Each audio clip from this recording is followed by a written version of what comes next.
کہتے ہیں ایک مولوی صاحب کہتے ہیں، اور وہ مولوی صاحب حنفی دیوبندی بھی ہیں، کہ مماتیوں سے تم نہیں بچ سکتے، کیونکہ جب رسول اللہ صلی اللہ علیہ وسلم کی تدفین نہیں ہوئی تھی تو 3 دن رسول اللہ قبر سے باہر موجود تھے، تو ان دنوں میں بھی تم رسول اللہ کو مردہ مان کے مماتی بن گئے ہو، اس حد تک مماتی ہو۔ اس سوال کا جواب نہ تمہارے باپ کے پاس ہے نہ تمہارے دادے کے پاس ہے۔ انا للہ و انا الیہ راجعون۔ یہ کیا لکھے؟ حنفی ہیں، دیوبندی ہیں مولوی صاحب۔ حنفی دیوبندی تو یہ بات نہیں کر سکتا، اور اگر کرتا ہے تو عقیدے سے ناواقف ہے، یا اس کا چینل کہیں اور ہے، اس کا چینل کہیں اور چل رہا ہے۔ وجہ یہ ہے، یہ تو بہت صاف عقیدہ ہے۔ حنفی دیوبندی کو تو چاہیے تھا جو اس کا عقیدہ ہے وہ اس کی دلیل پیش کرتا نا۔ الٹا وہ کہہ رہا ہے نہ تمہارا باپ جواب دے سکتا ہے نہ تمہارا دادا۔ باپ دادے تو بہت بڑے لوگ ہیں، ان کو تو چھوڑو، یہ تو ہمارے بچے بھی آپ کو جواب دیں گے کہ عقیدہ حیات النبی کس کے لیے ہے یار۔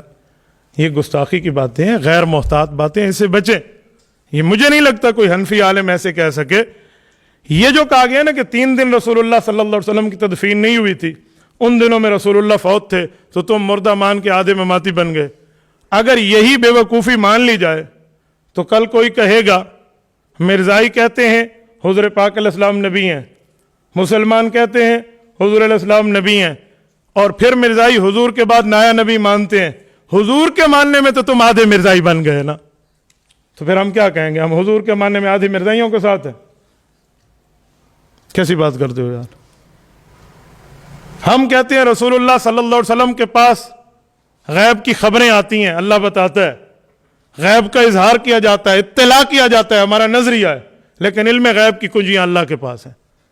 تو ایک بندہ کہے غیب میں تو تم برابر ہو کر آدھے بریلوی بن گئے نا، تو یہ حنفی دیوبندی تو نہیں کہے گا یار، یہ کیسی بات ہے؟ کل کوئی بندہ آپ کو کہہ دے کہ ہندوستانی بھی انسان ہے اور پاکستانی بھی انسان ہے، لہذا انسان ہونے میں تم آدھے ہندوستانی بن گئے، آپ شناختی کارڈ پہ لکھواؤ گے میں انڈین ہوں، یا انڈین والا بندہ لکھوائے گا شناختی کارڈ پہ میں آدھا پاکستانی بن گیا ہوں؟ پھر کیسی بات کرتے ہیں؟ کل کوئی کہے بھینس کی 4 ٹانگیں ہیں اور تمہاری 2 ہیں، لہذا 2 ٹانگوں میں تم بھی بھینس بن گئے ہو، تو سب منے سو بیس آدھی مان جائیں۔ یہ کیسے نظریہ ہے یار؟ کیسے نظریہ بتایا جا رہا ہے؟ میں بعض اوقات حیران ہو جاتا ہوں۔ یہ جو ہدہد ہے، ہدہد کے سر پہ پگڑی ہوتی ہے یا نہیں ہوتی؟ پگڑی نما ایک، کل کوئی کہے مولوی صاحب کے سر پہ پگڑی ہے، ہدہد کے سر پہ پگڑی ہے، لہذا ہدہد آدھا مولوی بن گیا، رابعہ تک پڑا ہوا ہے، آپ مان جائیں گے؟ یہ کیسا نظریہ ہے یار؟ حق تھا اس کا جواب دیا جاتا ہے، اس بے وقوفانہ بات کا۔ مولوی صاحب کہنے تمہارا باپ بھی جواب نہیں دے سکتا، دادا بھی جواب نہیں دے سکتا، انہوں نے 1 سوال کیا، میں نے 5 کیے ہیں، چلو اب بتائیں، ہوں 5 ڈالیاں تک میں نہ پہنچی۔ ایک بات میں مزید سمجھاؤں، جو 3 دن اللہ کے رسول صلی اللہ علیہ وسلم کی تدفین نہیں ہوئی، اس دن کا جواب دو۔ بھائی کیسی بات کر رہے ہو؟ وفات کے بعد پیغمبر علیہ الصلوۃ والسلام کو زندگی ملی ہے، تو وفات تو کل نفس ذائقۃ الموت، ایک ذائقہ ہے، اس کے بعد فوراً عالم برزخ، عالم قبر کے حالات شروع ہو جاتے ہیں۔ وفات کے فوراً بعد وفات شدہ آدمی ابھی چارپائی پہ ہو، وہ عالم قبر، عالم برزخ میں پہنچ گیا، اس کے ساتھ آخرت کے معاملات جاری ہیں۔ میری نہیں مانتے؟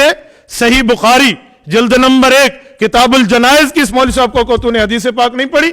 امام بخاری روایت لائے ہیں، کلام المیت وہو علی الجنازہ، فرمایا میت تو بول رہا ہوتا ہے، ابھی جنازے پر ہوتا ہے۔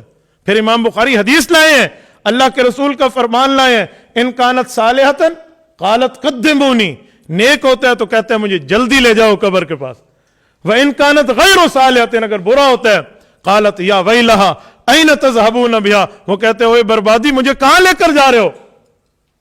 تو وہ تو قبر سے پہلے بول رہا ہوتا ہے، اور آپ کہتے ہو قبر سے پہلے مردہ ہوتا ہے بندہ، یہ تمہیں کس نے کہا؟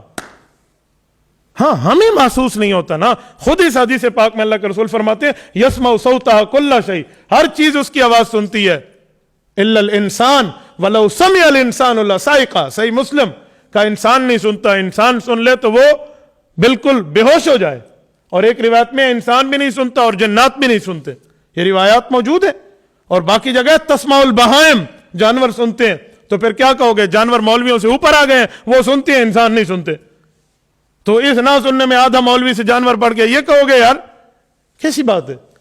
تو یہ تو وفات کے بعد کی زندگی، یہ عام بندے کی ہے، اور سرور کائنات صلی اللہ علیہ وسلم یار جس کے لیے کائنات بنائی گئی ہے، جس کی سفارش کا یہ مولوی صاحب بھی بقول آپ کے جو حنفی دیوبندی ہے یہ بھی مستحق ہوگا نا، بلکہ ہے، یقیناً ہے، اور ہم بھی مستحق ہیں، اس ذات کے لیے یہ کہنا رسول اللہ پہ وفات کا وعدہ پورا ہوا ہے، اس کا کوئی منکر نہیں ہے۔ رسول اللہ کی وفات کے منکر کو ہم بے ایمان کہتے ہیں، لیکن وفات کے بعد حیات کے منکر کو ڈبل بے ایمان کہتے ہیں۔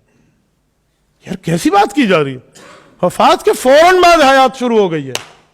کیسے ہے، کس طرح ہے؟ تو یہاں کندھے پہ بیٹھے ہوئے فرشتے کو مجھے نہیں بتا سکتا کیسے ہے، کس طرح ہے۔ تو حضور کے بارے میں بات کرتے ہیں، وہ عالم غیب کی بات ہے، عالم برزخ کی بات ہے، عالم قبر کی بات ہے۔ یہاں کندھوں پہ فرشتے ہیں؟ آپ اس مولوی صاحب سے کہیے کندھوں پہ ہیں یا کپڑوں پہ ہیں؟ کندھوں پہ ہیں یا واسکٹ پہ ہیں؟